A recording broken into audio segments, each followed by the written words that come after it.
Hello students, this is Mr. McDonald and I wanted to provide this video for you so that you could see some of the basic steps to building a Scratch project so that for Tuesday you are prepared. So the first thing you're going to want to do is go to the website, which is scratch.mit.edu. You can see me typing it there. Hopefully it's coming already up on your web browser because you are already working on this. We've already joined Scratch in class, so everyone here has already done that. So now you're going to need to sign in. And as I told you before, this is not a DBCR controlled account, so I can't tell you what your password is. I have no access to any of your information. You have to remember it yourself. There is a process here, forget password, if for some reason you forgot it. Worst case scenario, you can start again from scratch by creating a whole new account. Now, everyone has already created at least something. You know that by going to your little file here. There's a little S on top of a file. We click on this. This is your My Stuff. There's other ways to get there. You can click on your name here, and then you can click on My Stuff. It'll take you to the same place. And now you'll see all your projects here. So we all liked my joke. It was hilarious. Admit it. So now we're going to see how I built it. Okay, so I'm going to walk you through each one. Now remember, as we discussed in class, coding is very explicit, and there's a hierarchical order to it, right? And we see that really visually here by this. Right? So when I click this, when I click the top blue, set x to -49, look how everything below it moves. Why does it move? Because this is a computer program, and as far as a computer program is concerned, everything below that set X is a subset to that first line. A subset, by that I mean it belongs to, or it needs to be connected to that. Otherwise, I would just need to simply disconnect it. Now when I move this, only the pieces that are connected are considered subset. This is how the computer, in a sense, visualizes or understands that the command set x to -49 is connected to set y to -40, wait 3 seconds. Anything that's not connected is not a subset, it's its own command. If I want it to happen though, it needs to be connected, of course, to event control. So now when I move my event control, everything that this event control is connected to or controls moves with it. So this is how I know when I click this green flag over here, only the commands that move are going to happen. Now obviously I want everything to happen, so I'm going to move this on over here and connect it again. Now remember, for your project you need to have 2 event controls. You can find your event controls over here. These are the most important commands that you'll come across in this project. Again, because without these controls, nothing happens. You have to have these scripts in here. I'm kind of using a lot of different terms here, but they all mean the same thing. Control, scripts, blocks, they're all the same thing. There are code written that are graphically represented here by pictures so that you don't have to type out the code. But a script, block, it's all the same in terms of Scratch. You can do this 2 ways. I have mine in a vertical alignment. The best way actually probably is to separate them out into different columns. So that way you can see that they're 2 different commands. So when I click the green flag, everything that's now moving is going to happen. When I press the space bar, everything that's moving is going to happen. I could change that by clicking this upside down triangle and choosing another key. I happen to like the space bar, so I'm going to keep it.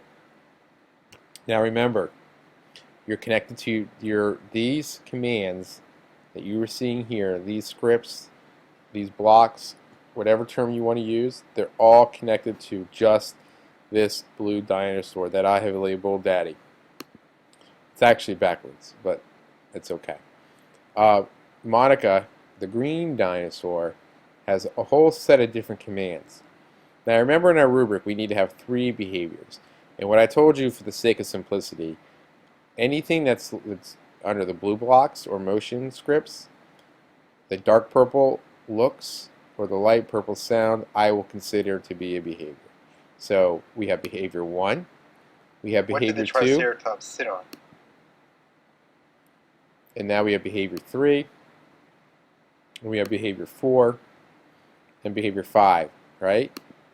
So as of right now, I've met the objective of the rubric for in terms of behaviors. But you can also see other behaviors too here, right? So we have one behavior here, we have another behavior that's 2, we have another behavior that's 3, another behavior here that's 4, and then one over here that's 5. So each script actually has 5, or I'm sorry, each sprite has 5 behaviors attached to it. You only need to have 3 in the total of all your characters. You don't need to have 3 per character, but I urge you to make it make sense. Don't just do it 3 and say I'm done. Keep going, make yours make sense. Okay? So, a couple of things that I did here, alright? Remember the motion blocks? These control where the sprites are, or the characters are located in your canvas, and whether or not they're moving or not. Move 10 steps means that they move 10 points on the x-axis. You can see the x-axis here, right? You can see it moving, changing number. As I go this way, it becomes a negative. As I go this way, it becomes a positive. It's a number line. If I'm right here, so x negative 28, if I use a move 10 steps, it's going to go to x equals negative 18, which is roughly right here. Alright, so some of you guys are looking for it to go 1 step, 2 step, 3 steps, 4 steps. No, what you're changing is the x-axis. If it's something that does a vertical motion, then it does the vertical. And again, remember, as you move to the right, that's positive. As you move to the left, that's negative. In terms of the y-axis, as you move up, it's positive, and as you move down, that's negative. The y-axis is really simple. Think of it as money, right? If you have a stack of cash here, if you're adding to it positive, you're going to pile the money up. If you're spending it going negative, you're going to go all the way down.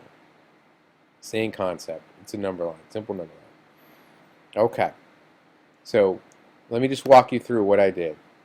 First, I wanted to have a loop. So what I did was I had my blue dinosaur move vertically 10 steps, and then what I told it to do, I told it to do forever. So that means it's going to move 10 steps and keep moving 10 steps until I stop the program. But what I found was it would just keep moving and moving and moving. So I put this if on edge bounce. So what that means is when it gets to the top, it's going to change the other way. So you can see it now. Bouncing, going up and down, up and down. And the reason it's doing that is it's moving 10 steps, hitting this, turning to this positive 10 to negative 10, and bouncing down. And then when it gets to this bounce, it changes the negative 10 to a positive 10 and is moving up. This allows it to kind of keep going in a loop that makes sense, right? It's if I took this edge out, he disappears, right? You don't see him anymore. And he's moving, technically he's going to move 10 steps, but just until there's no more steps to do. By adding this in, I create a perpetual loop. So now what happens though is I hit stop, and now he's not where I want him to be. So what do? I determined where I wanted my sprite to be. So what I did was I moved it, that's about right. It's going to be a little bit off, that's okay.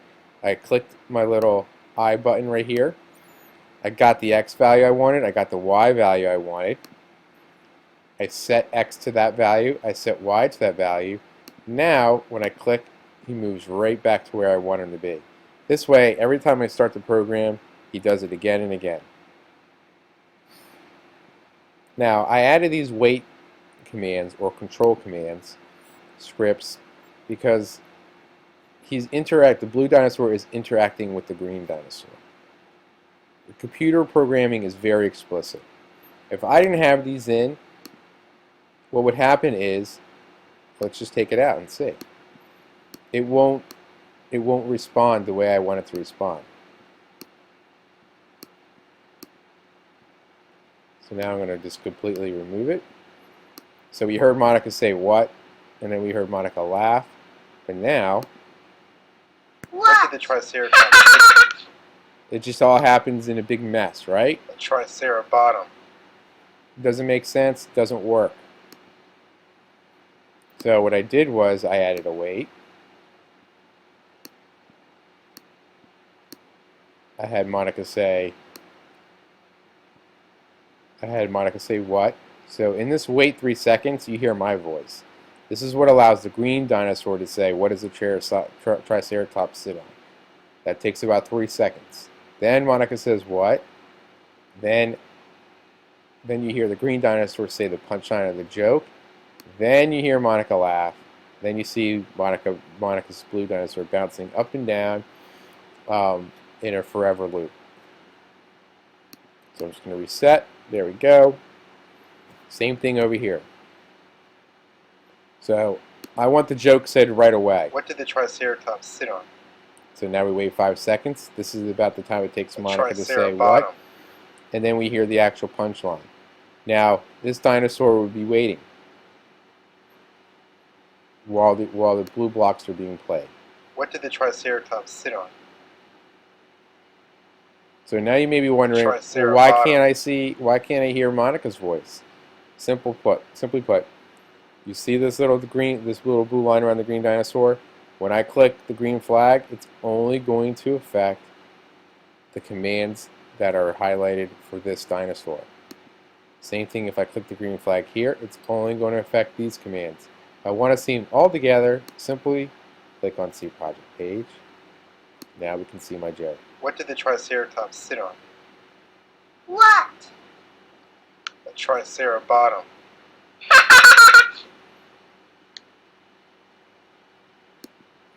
Now, of course, I didn't press the space bar so that he didn't change position. So let's do this, all right? What did the Triceratops sit on? What? The Tricerabottom.